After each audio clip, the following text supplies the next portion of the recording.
Federasiya Şurasının təsdiqlədiyi sənəd Rusiya və Kuba hökumətləri arasında 2025-ci ilin martında imzalanmış hərbi əməkdaşlığı nəzərdə tutur. Müşahidəçilərə görə bu Sovet dönəmindən bu yana Rusiya ilə Kuba arasında münasibətlərin yaxşılaşdırılmasına yönələn ilk strateji sənəddir və iki dövlət arasında hərbi əlaqələrin, eləcə də uzun müddətli strateji əməkdaşlığın gücləndirilməsini nəzərdə tutur. Amma sənədin indi ratifikasiya olunması təsadüfi deyil. Məsələ məhz Tomahawk raketlərinin Ukraynaya verilməsi məsələsinin ortaya çıxmasından sonra gündəmə gəlib. Rusiya və Kuba arasında imzalanan həmin hərbi əməkdaşlıq sənədi Moskvaya Kubada yeni silahlar yerləşdirmə imkanları yaradır.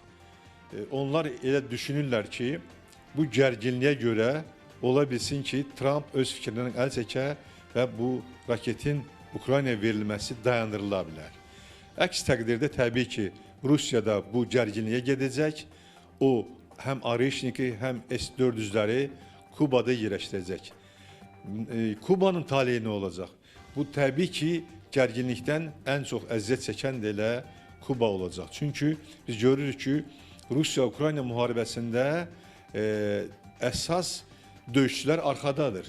Yəni, ABŞ da, Qərb də, eyni zamanda Rusiyanın arkasında duran Çin də, İran da göze görünmürlər. Özellikle Rusya-Ukrayna savaşı başladıktan sonra dünya genelinde yalnızlaşan Rusya bir çıkış noktası olarak da Küba'yı tercih etmiştir.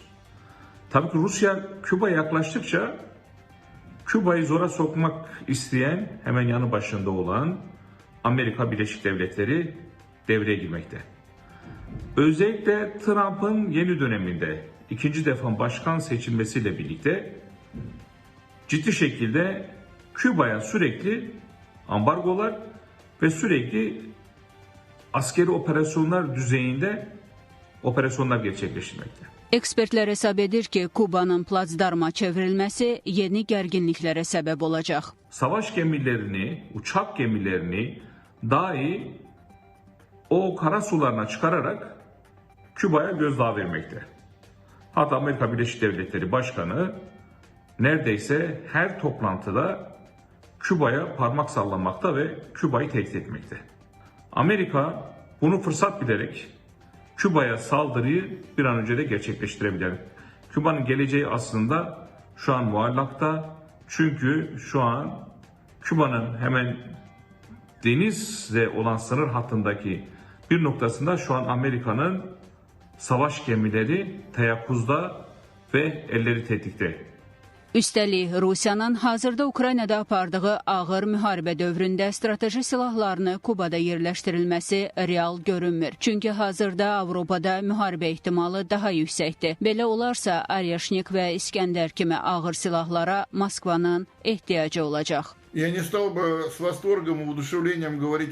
Mən bəzi Rusiyalı həmkarlarım kimi bunu Amerikanın Tomahawk qanadlı raketlərinin Ukraynaya yerləşdirilməsinə yaxşı alternativ hesab etmirəm. Bəli, Sovet dövründə Kuba Kremlin fəal müttəfiqlərindən idi. Lakin Sovet İttifaqı dağıldı və Kuba Rusiya siyasətində prioritet olmadı. Yeltsin, eləcə də Putinin ilk prezidentliyi dövründə Kuba Rusiyadan hərbi siyasi dəstək almayıb. Bu səbəbdən də Venezuela və Kolumbiya kimi regional qonşularla ciddi siyasi və hərbi əlaqələr quraraq sağ qalmağa çalışıb. Hazırki dönəmdə Rusiya qismən təcrid vəziyyətində düşdüyü üçün aydın olur ki, Kubada daxil olmaqla istənilən müttəfiq yaxşıdır. Düşünmürəm ki, Rusiya indi öz silahlarını Kubaya çatdırmaq üçün hər hansı bir əməliyyat keçirməyə hazırdır. Perspektivdə bəlkə də 70 il əvvəl olduğu kimi, əgər Birləşmiş Ştatlar yaxın illərdə Şərqi Avropa ölkələrində, xüsusən də Ukraynada oxşar addımlar atsa, Kuba Rusiya raketlərinin yerləşdirildiyi meydana çevrilə bilər. Rusiya ilə Kuba arasında hərbi sahədə əməkdaşlıq sazişi 5 illikdir, amma avtomatik olaraq yenilənəcək. Analitiklər ümid edir ki, Rusiyanın Kubanı müasir silahlarla təchiz etmək qərarı NATO-nun hərəkətlərinə təsirli ola bilər. Bu, həm də qüvvələr balansını sabitləşdirmək və paritet yaratmaq istiqamətində atılmış addımdır. Göründüyü kimi, bu, Şimali Atlantika Alyansının hərəkətlərinə Rusiyanın adekvat cavabıdır və Alyansın yeni gərginlik ocağının yaranmasına və ya nizamlanmaya doğru addım atacağı zaman məsələsidir.